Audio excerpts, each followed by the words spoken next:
Fala pessoal, bom dia, tudo bem? Creio que estejam todos excelentemente maravilhosos. E hoje aqui venho falar para vocês sobre graça, sobre amor incondicional. Mais uma vez falando do que Deus fez por mim e fez por você. Quero que você entenda o amor que Deus nos deu. E quando eu tive uma compreensão sobre esse assunto que estarei falando com vocês hoje, meu coração realmente se tornou muito mais grato a Deus por tudo que Ele fez. Muito mais grato por tudo que Ele realmente proporcionou e nos proporcionará no decorrer das nossas vidas e para toda a eternidade. Então, venho ler para vocês aqui, são dois textos, na verdade, que eu quero que vocês compreendam. Efésios capítulo 2 e depois vou ler Romanos capítulo 9, um trechinho ali. E sobre o que vai dizer ali no 9, mais sobre a soberania de Deus. E o capítulo 2 de Efésios vai falar sobre o seu grande amor e sobre que não depende de nós aquilo que temos hoje em Cristo Jesus. Tá? Então vamos começar a leitura para vocês entenderem. Efésios capítulo 2 diz o seguinte: Ele vos deu vida, estando vós mortos dos nossos delitos e pecados, nos quais andastes outrora segundo o curso deste mundo, segundo o príncipe da potestade do ar, do espírito que agora atua nos filhos da desobediência, entre os quais também todos nós andamos outrora segundo as inclinações da nossa carne, fazendo a vontade da carne e dos pensamentos, e éramos por natureza filhos da ira, como também os demais. Mas Deus, sendo rico em misericórdia, por causa do grande amor com que nos amou, e estando nós mortos em nossos delitos, nos deu vida juntamente com Cristo. Pela graça sois salvos. E injuntamente com ele nos ressuscitou e nos fez assentar nos lugares celestiais em Cristo Jesus, para mostrar nos séculos vindouros a suprema riqueza da sua graça, em bondade para conosco em Cristo Jesus. O capítulo 8 é incrível. No versículo 8 ele fala o seguinte: Porque pela graça sois salvos mediante a fé, e isso não vem de vós, é dom de Deus. Segura. Não de obras, para que ninguém se glorie, pois somos feitura dele, criados em Cristo Jesus para as boas obras, as quais Deus de antemão separou para que andássemos nela. Para mim esse texto aqui, quando eu tive o entendimento, foi assim, foi muita gratidão. Foi muita gratidão porque assim, quando eu me converti, eu simplesmente, na minha cabeça, eu pensei, decidi servir a Jesus. Decidi seguir a Cristo. Decidi a estar junto dele. E por essa decisão, comecei a ir à igreja, comecei a praticar boas obras, comecei a me tornar parte daquilo que eu entendia por igreja, daquilo que eu entendia por comunidade cristã. E com o passar de alguns tempos, eu entendi vem a maturidade espiritual, e você vai crescendo, você vai entendendo, você vai lendo, vai estudando. E aí veio realmente, de fato, a compreensão de que eu fui escolhido. De que o Cristo, com sua infinita bondade e misericórdia, morreu na cruz por mim. E isso porque o Pai o enviou, porque Ele me amou na eternidade. E aí eu compreendi que, de fato, este amor foi de forma incondicional. E de que não dependia de mim, não depende do ser humano desejar a estar diante de Deus. Porque somos pessoas caídas desde Adão. A humanidade, ela foi quedada no Jardim do Éden pelo nosso pai Adão. E por essa questão do pecado ali no Éden, houve uma separação enorme entre Deus e o homem. O pecado criou um abismo gigantesco. E quem poderia fazer esse ligamento novamente seria Cristo Jesus. E de fato o fez, como a gente viu aqui. E aí eu fui compreender quando eu li de forma assim, orientado pelo Espírito Santo de Deus mesmo. Esse versículo 8 de Efésios 2, pela graça sois salvos mediante a fé. e isso não vem de vós, é dom de Deus, para que ninguém se glorie, ali ele completa no versículo 10. Eu fui entender que a fé que eu tinha, que eu passei a ter, não foi simplesmente uma decisão que eu tomei, e sim foi a fé que Cristo colocou em meu coração. A palavra nos fala que a fé vem pelo ouvir e ouvir a palavra de Deus. Quando isso acontece, com a boca nós confessamos, porque com o coração nós cremos. E com a boca confessamos que Jesus é o Senhor de nossas vidas. Então, todo esse processo foi feito pelo Pai. Meus queridos, você é cristão? Você crê no amor? Você crê na plenitude de Jesus? Você crê na soberania de Deus? Você procura servi-lo assim como ele ensina na sua palavra, nos seus princípios? Entenda uma coisa, você foi eleito. Você foi escolhido por Deus antes da fundação do mundo para que passasse a crer que a morte de Cristo na cruz e a sua ressurreição foi para você, assim como foi para mim. Sinta-se amado.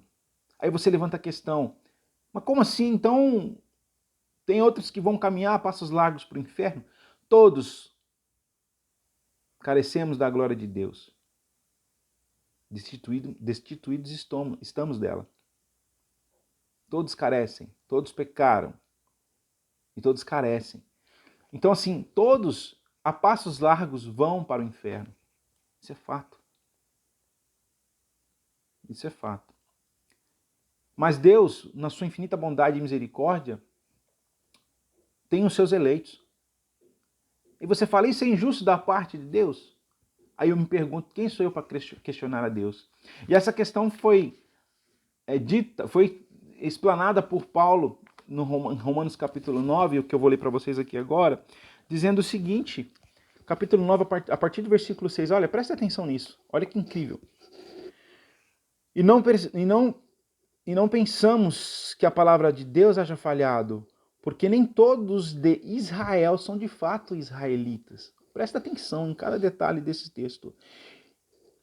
Nem por serem descendentes de Abraão são todos seus filhos. Mas em Isaque será chamada a tua descendência, isto é, estes filhos de Deus não são propriamente os da carne, mas devem ser considerados como descendência, os filhos da promessa. Porque a palavra da promessa é esta: por esse tempo virei, e Sara terá um filho. Isso quando o anjo apareceu lá a Abraão, né?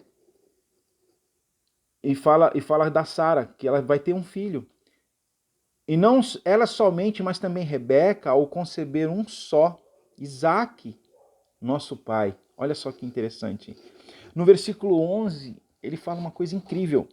Ainda não eram os gêmeos nascidos, nem tinha praticado o bem e o mal, para que o propósito de Deus quanto à eleição prevalecesse não por obras, mas por aquele que chama. Já fora dita a ela, o mais velho será servo do mais moço, como está escrito, amei a Jacó, porém me aborreci de Esaú. Os gêmeos não haviam nem nascido ainda. Quanto ao propósito que Deus havia determinado sobre as suas vidas. E isso para que prevalecesse o quê? A questão da eleição. E ainda não eram gêmeos nascidos, nem tinha praticado o bem e o mal. Para que o propósito de Deus quanto à eleição prevalecesse, não por obras, mas por aquele que o chama. Aqui mais uma vez fala o quê? Que não é pelo que fazemos ou deixamos de fazer. Entenda uma coisa, você pode viver 1000 anos, você pode viver 3000 anos, você nunca vai pagar o que Cristo pagou na cruz por você. Você pode viver 30.000 anos, você não conseguirá pagar o preço que foi pago na cruz para salvar você, para me salvar, para resgatar aqueles que são chamados de Deus. Entenda isso. Continuando aqui o texto, que diremos, pois? Olha que Paulo fala aqui. há injustiça da parte de Deus? Ele mesmo responde: de modo nenhum. Pois ele diz a Moisés: terei misericórdia de quem aprover ter misericórdia. Puf, um soco no fígado. E compadecer-me-ei de quem me aprover ter compaixão. É soberania de Deus, isso é inquestionável. Nossa, que Deus malvado. Seja maduro, acorda. Amadurece, seja maduro. Assim, pois, no versículo 16, não depende de quem quer ou de quem corre, mas de usar Deus a sua misericórdia. Não depende de quem quer ou de quem corre. Depende de Deus inteiramente. Isso é maravilhoso. Isso é maravilhoso. Para mim foi algo que realmente fez todo sentido. Por que eu entendi que Deus cuidou de mim mesmo no tempo da ignorância? Por que desde quando eu nasci, todos os livramentos que eu tive antes de conhecer a Cristo Jesus foi efetivado e foi tratado com muito carinho? Porque não depende nem de quem quer nem de quem corre. E olha que eu era um pecador. Minha mãe sabe o tanto trabalho que eu dei para ela quando adolescente. Quanto jovem fui. Aos 22 anos de idade, Cristo me salvou. Aliás, eu entendi. Eu fui na verdade, a palavra veio para mim e meu coração se abriu porque o Espírito Santo de Deus já tinha um propósito sobre a minha vida. Aí você pode perguntar, então eu não vou pregar o evangelho, não vou falar de Cristo para ninguém, porque Deus já tem os deles. Não está escrito na testa de ninguém, carimbado. Salvo, salvo, salvo, não está. E de pregar o evangelho, toda nação. Esse é o mandamento de Cristo Jesus, no final do evangelho de Mateus. Ide, pregai o evangelho. A gente não sabe quem é. Agora, não depende de quem quer ou de quem corre, depende de Deus agir com misericórdia. Nossa, que Deus mal criado, não, que Deus soberano. Que Deus soberano. Sinta-se amado. Se desarme e sinta-se amado por esse Deus maravilhoso, assim como eu me sinto hoje. Então é isso que Cristo tem falado ao meu coração esses dias, assim, incrivelmente eu entendo. E você guarde esse Efésios capítulo 2, versículo 8. Pela graça sois salvos mediante a fé. E isso não vem de você, é dom de Deus. É dom de Deus. Tá ok? Esse é o recado que eu tenho para você hoje. Deus é soberano sobre a sua vida, sobre a minha vida. Você não sabe quem é e quem não é de Cristo. Não se encoste nisso e dê a desculpa de não falar do amor dele para as outras pessoas, porque ele já sabe quem é dele, mas você não sabe quem é. E você tem uma obrigação de falar do amor de Cristo para outras vidas. Quero deixar para você aqui um forte abraço e que realmente essa palavra faça sentido no seu coração e que você realmente sinta-se incomodado com isso e vai buscar em direção, em discernimento no Espírito Santo de Deus. Tá? Desejo a você um excelente dia e tenha, assim, um coração voltado a Cristo Jesus. Tá? Um forte abraço. Mande essa mensagem para outras pessoas para que elas também venham a compreender o amor de Cristo, que elas venham a compreender que elas foram resgatadas das trevas para a maravilhosa luz, para elas entenderem que somos sacerdócio santo, povo de propriedade exclusiva de Deus. Tá certo? Deus abençoe seu dia. Compartilhe e não esquece de dar um joinha pra gente para que esse vídeo tenha relevância e outras vidas possam ser tocadas pelo poder do Espírito Santo de Deus para a glória de Deus. Um forte abraço. Deus abençoe a todos vocês.